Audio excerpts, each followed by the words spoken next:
Timnas Indonesia lagi bersiap-siap nih untuk FIFA Series 2026. Dan wajahnya bener-bener baru, penasaran kan? Yuk kita bedah bareng-bareng tulang punggung baru mereka lewat cerita satu pemain kunci yang super menarik. Oke, jadi ceritanya bakal kita bagi jadi 6 bagian. Kita mulai dari awal era baru Timnas, terus kita dalami peran krusial seorang jangkar di lini tengah, dan terakhir kita lihat kira-kira kemana arah tim ini ke depannya. Oke, bagian pertama, era baru dimulai. Nah, kita bakal lihat gimana skuad buat FIFA Series 2026 ini jadi semacam titik awal dari sesuatu yang besar. Di bawah asuhan pelatih baru John Hartman, seleksinya ketat banget loh. Coba bayangin, dari 41 nama, disaring jadi 24 pemain aja. Ini bukan cuma soal ngurangin jumlah, tapi ini kayak ngasih sinyal, hey, standar timnas sekarang beda, lebih tinggi. Nah, di tengah-tengah formasi baru ini, ada satu nama yang jadi pusat perhatian kita. Dia ini bisa dibilang jangkar dari cerita kita kali ini, gelandang veteran Joey Pelupesi. Jadi, siapa sih Joey Pelupesi ini? Usianya 32 tahun, jadi pengalamannya udah nggak perlu diraguin lagi. Dan yang keren, proses adaptasinya cepet banget. Resmi jadi WNI tanggal 10 Maret, tanggal 25 Maretnya dia udah langsung debut buat Indonesia. Cepet banget kan? Dan jejak karirnya itu, wah, benar-benar ditempa di Eropa. Mulai dari akademi sekelas FC20, jadi pemain inti di Heracles Almelo, sampai ngerasain kerasnya kompetisi Championship Inggris bareng Sheffield Wednesday. Ratusan pertandingan di level top Eropa, ini jadi bukti nyata soal kualitas dan mentalitas yang dia bawa ke skuad Garuda. Oke, kita udah kenalan kan sama orangnya. Sekarang, yuk kita dalami lagi kenapa sih perannya itu penting banget buat taktik timnas. Ini yang bikin beda. Jadi, apa sih sebenarnya tugas seorang nomor 6 itu?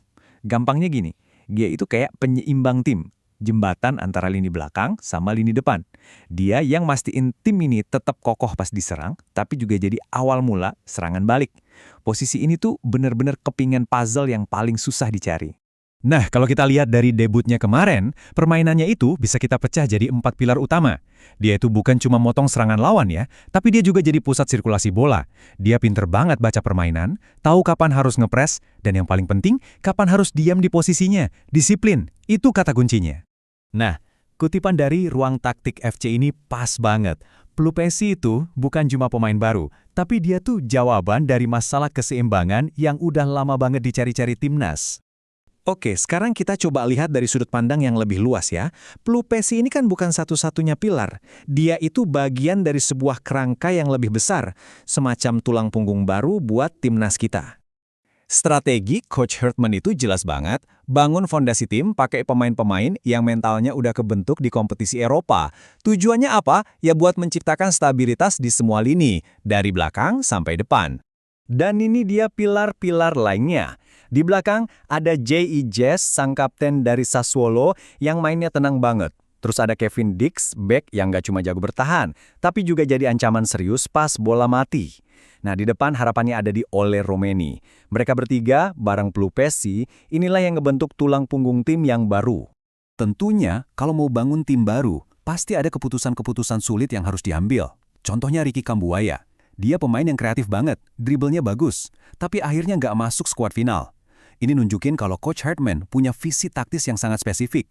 Dia lebih mentingin keseimbangan tim daripada cuma ngandelin talenta individu.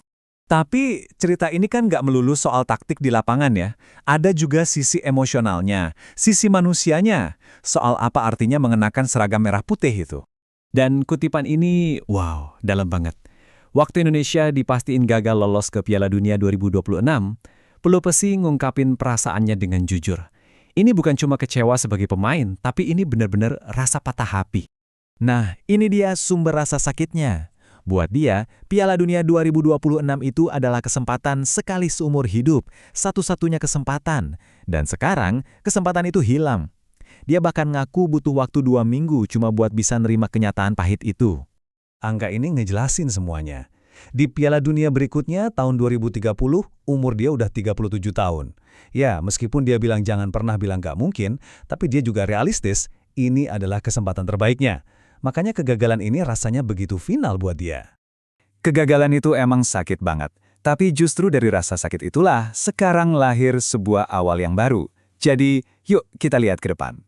Jadi, pertanyaan besarnya sekarang adalah, dengan tulang punggung taktis yang baru, Dan dengan bahan bakar dari luka kekalahan di masa lalu, apakah tim ini bisa menorehkan sejarah baru buat sepak bola Indonesia?